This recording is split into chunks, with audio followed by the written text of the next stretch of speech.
She paid for an old man's groceries, unaware his feared grandson was a Korean mafia boss.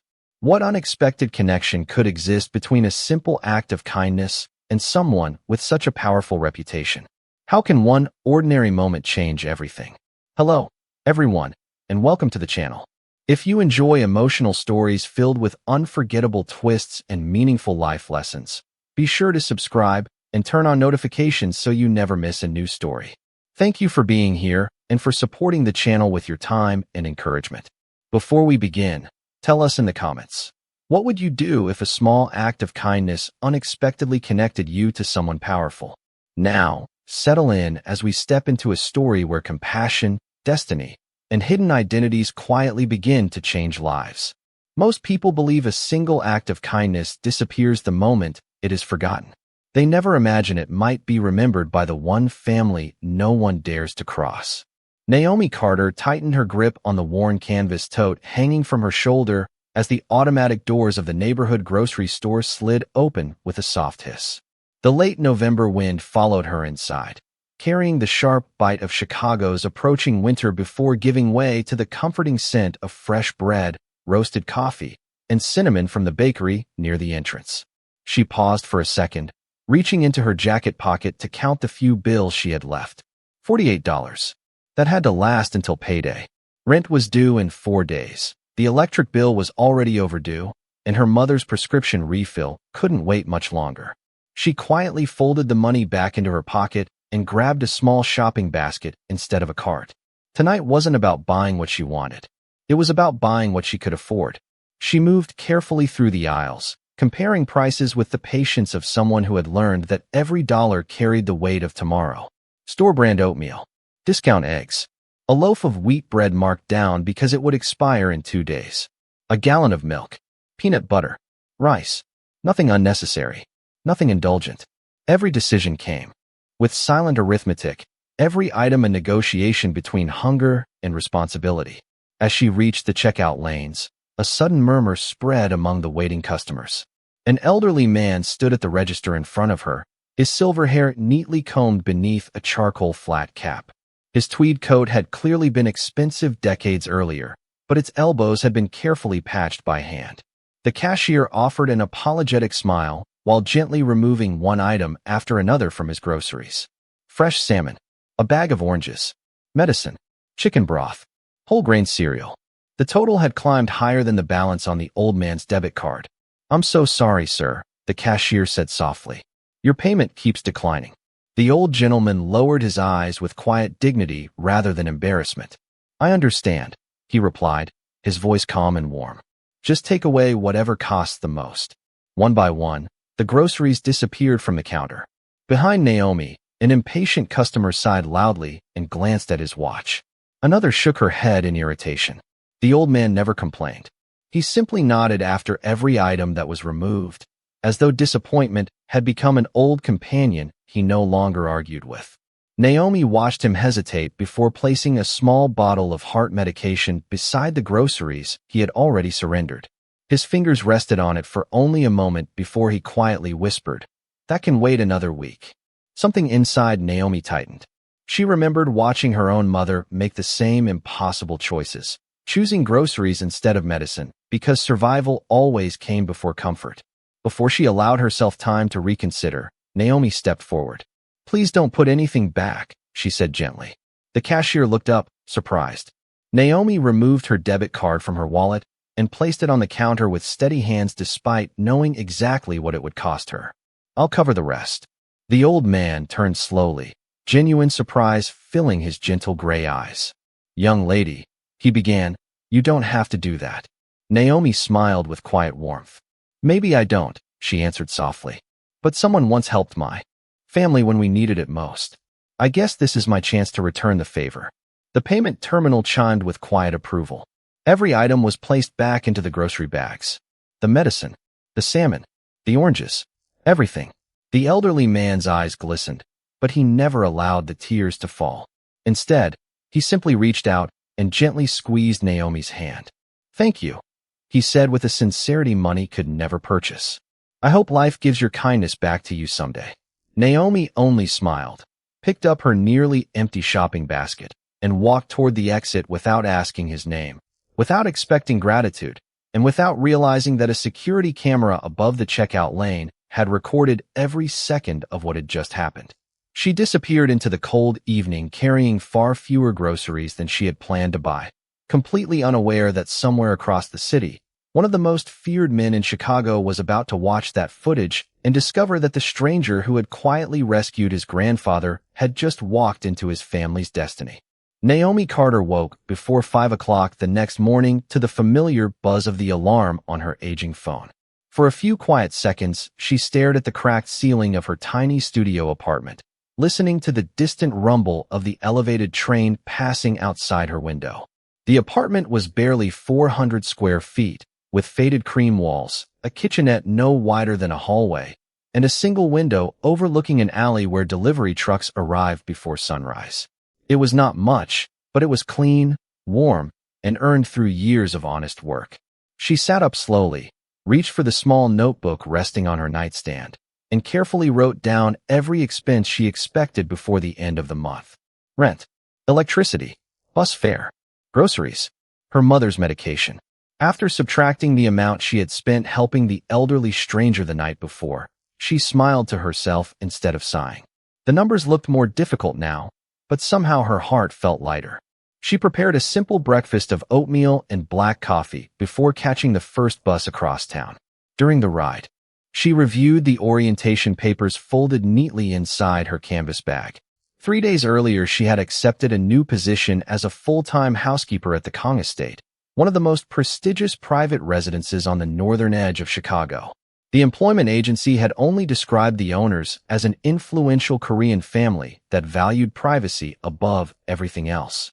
The salary was better than any cleaning job Naomi had ever held, and the benefits included health insurance after 90 days. For someone who had spent years juggling 2 part-time jobs just to stay afloat, it felt almost too good to believe. The bus stopped in front of towering wrought iron gates framed by ancient oak trees whose bare branches stretched toward the gray morning sky.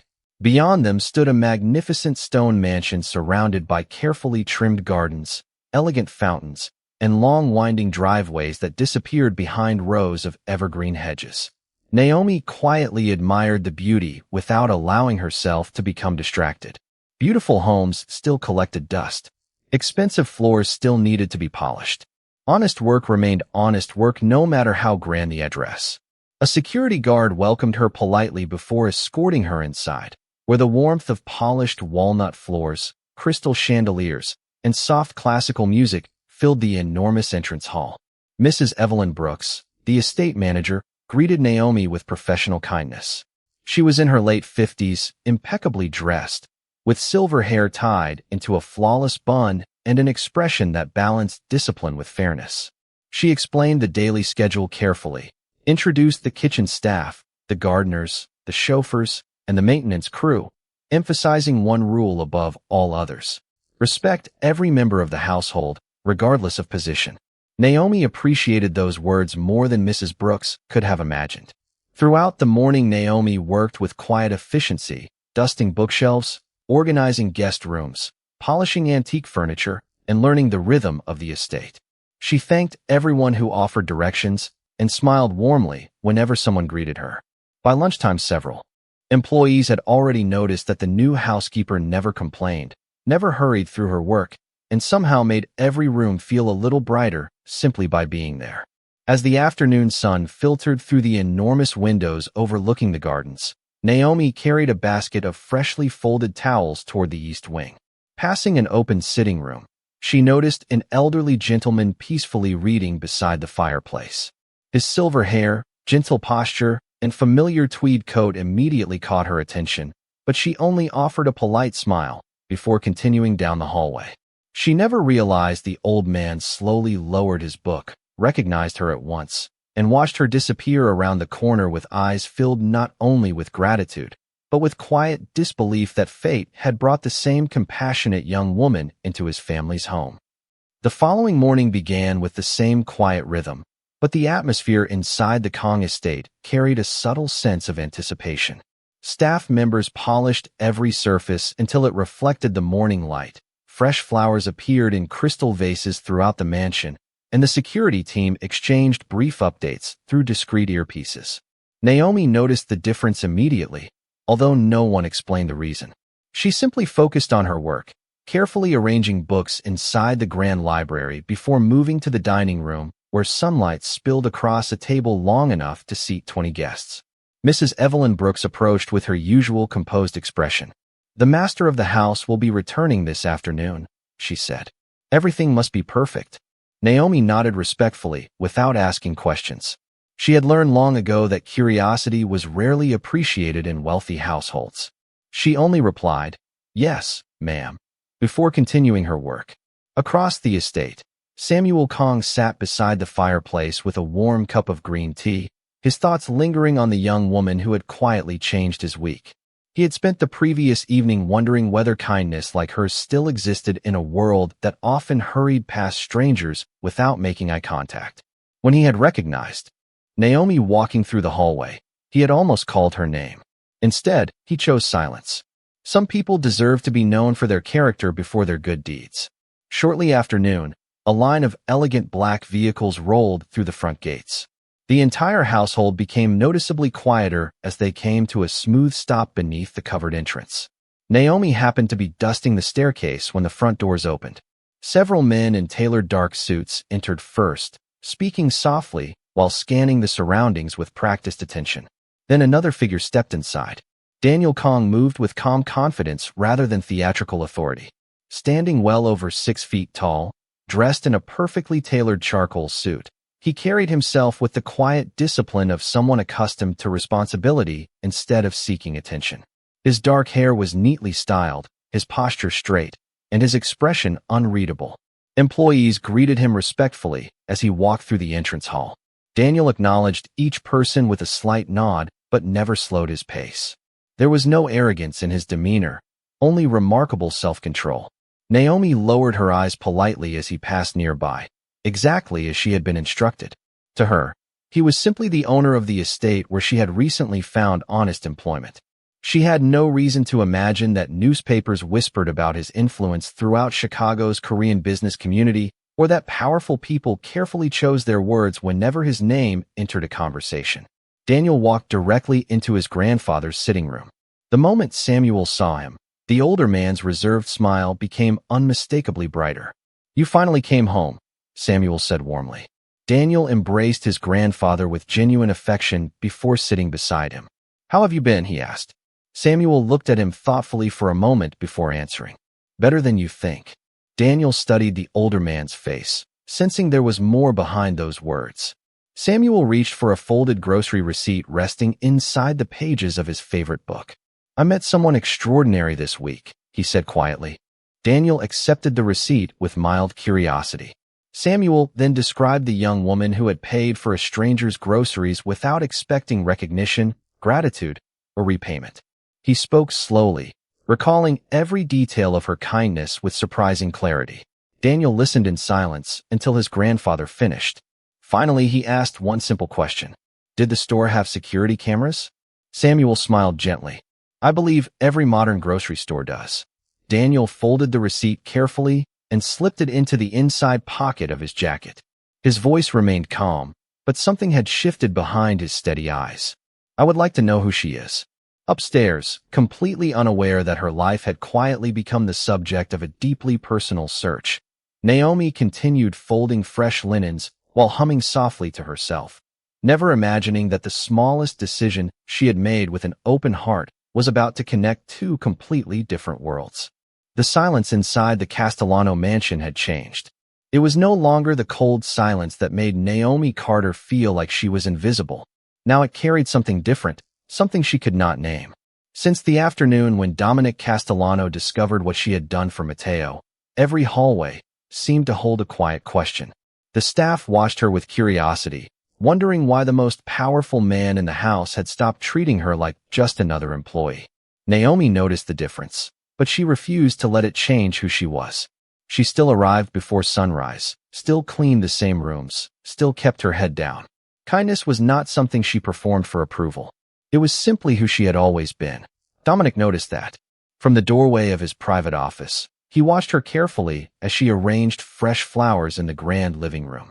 The golden afternoon light fell across the marble floor, touching the edges of the simple uniform she wore and creating a sharp contrast with the expensive paintings and furniture surrounding her.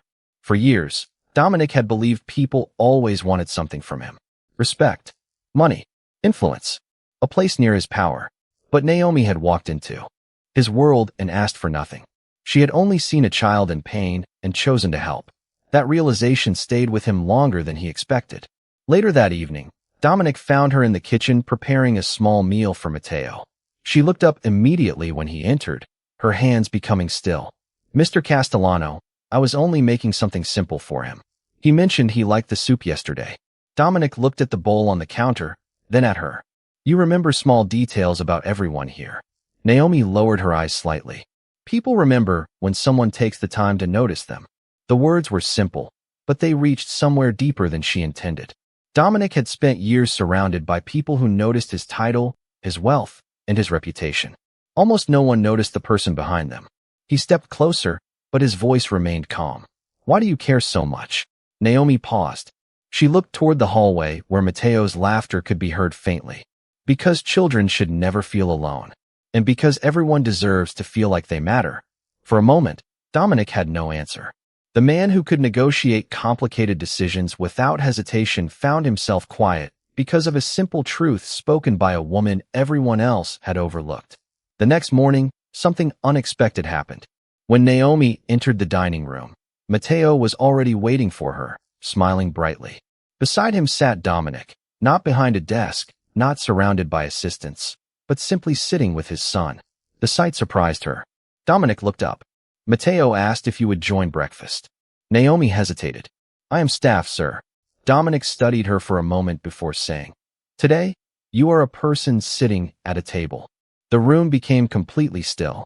For the first time since entering the mansion, Naomi felt that someone truly saw her. And Dominic Castellano, a man who had built his life around control and distance, began to understand that respect was not something demanded through power. It was something earned through humility.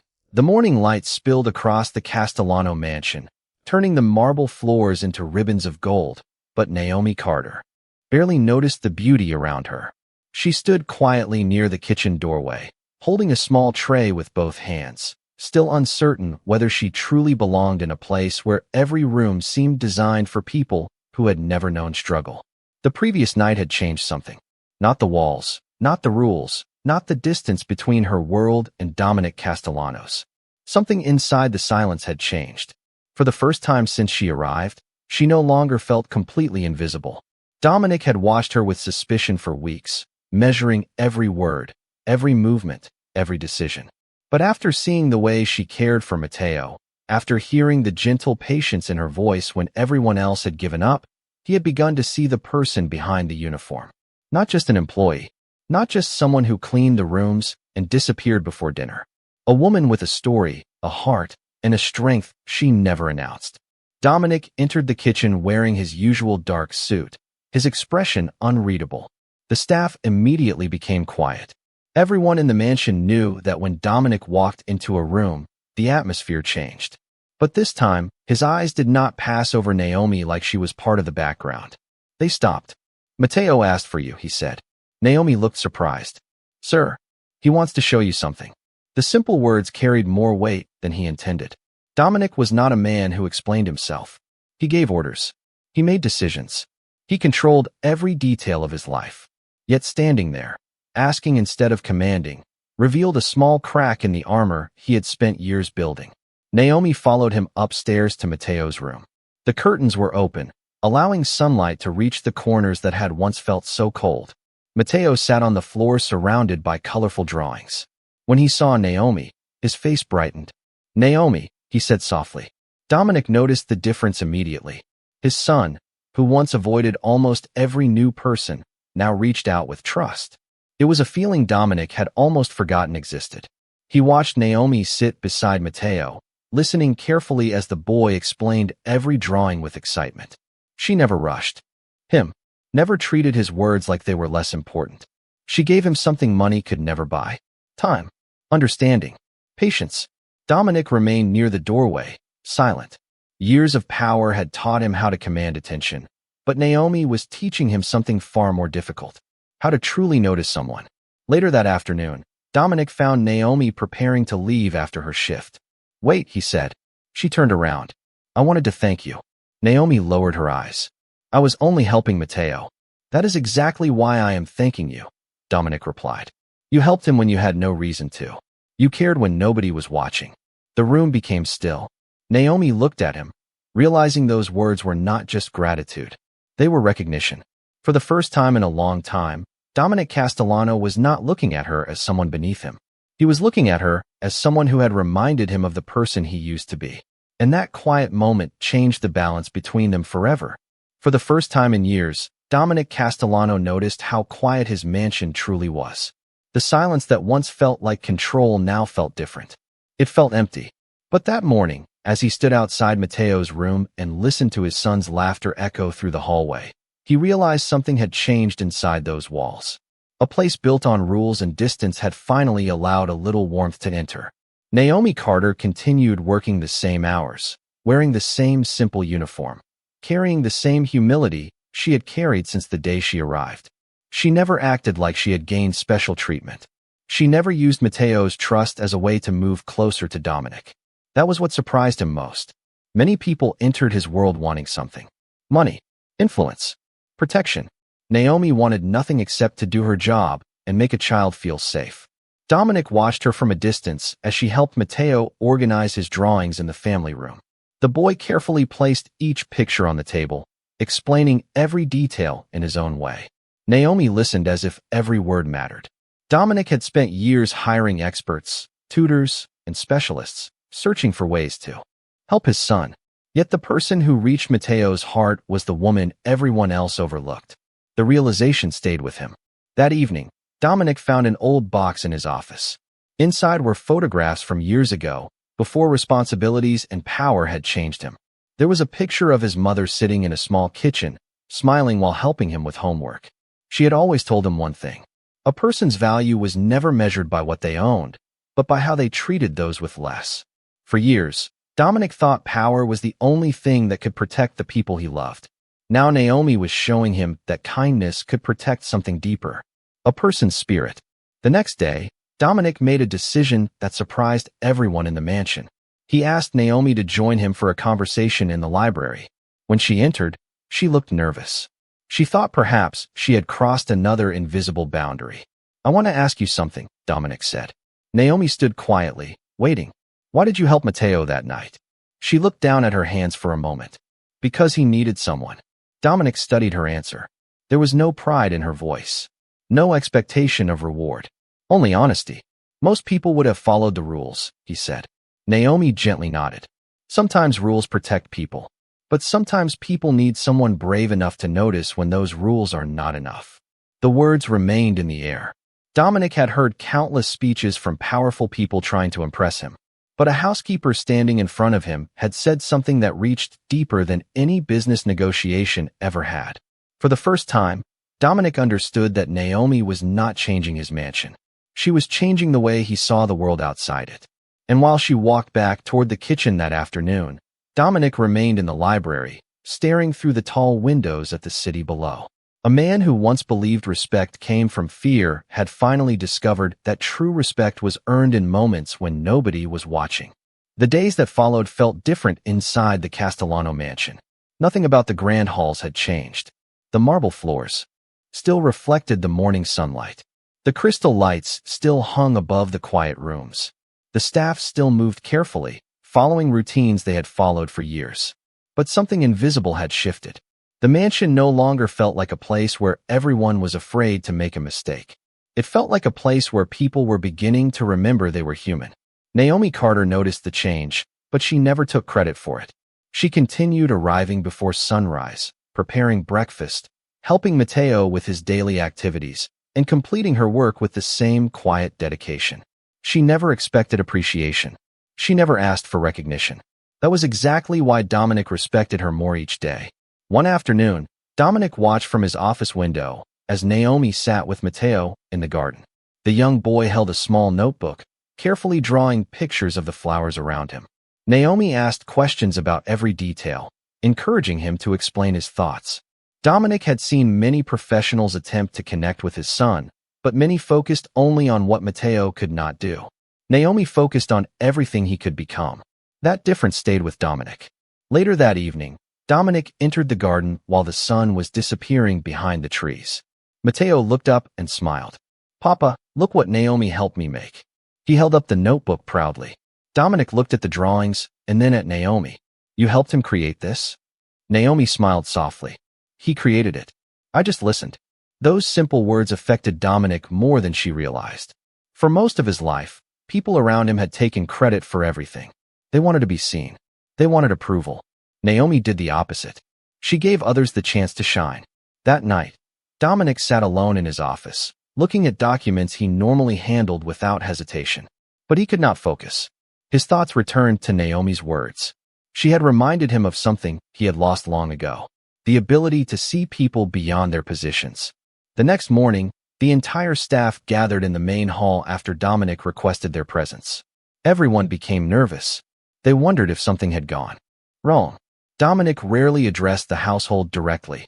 Naomi stood quietly among them, unsure why she had been included.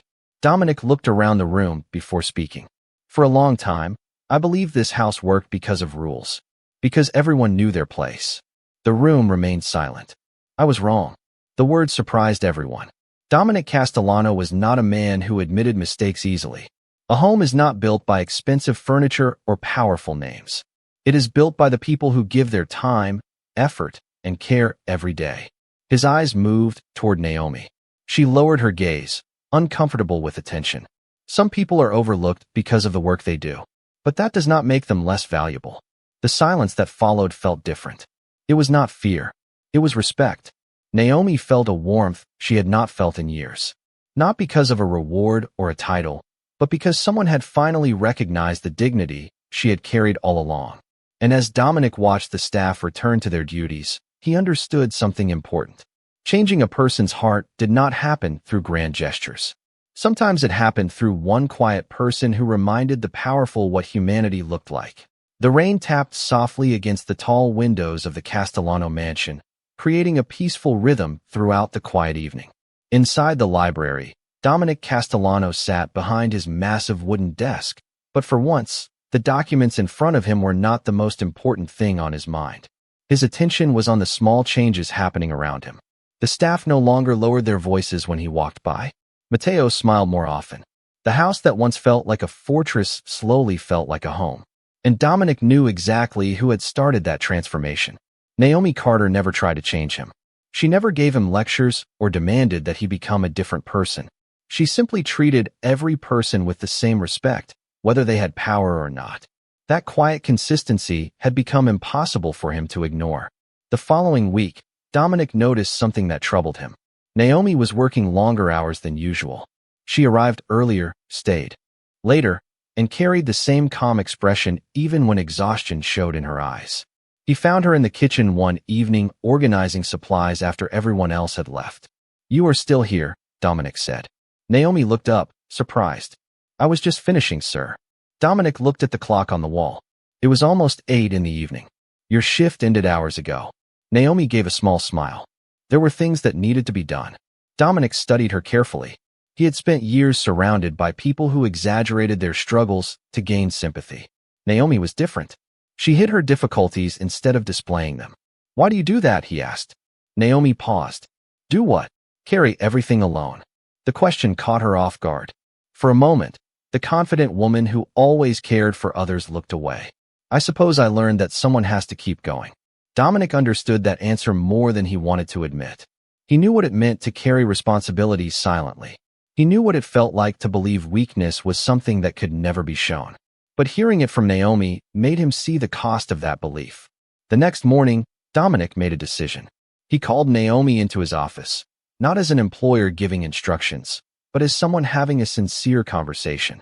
On the desk was a new agreement. Naomi looked at the papers carefully. "Sir, what is this?"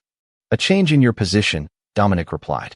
"You have done more for this family than your job description ever required." Naomi looked uncertain.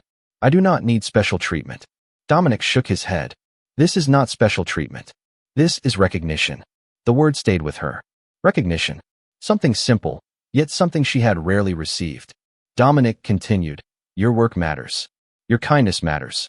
You matter. The room became completely still. Naomi had spent years believing she was only valuable because of what she could provide for others. Hearing those words from someone like Dominic felt almost impossible.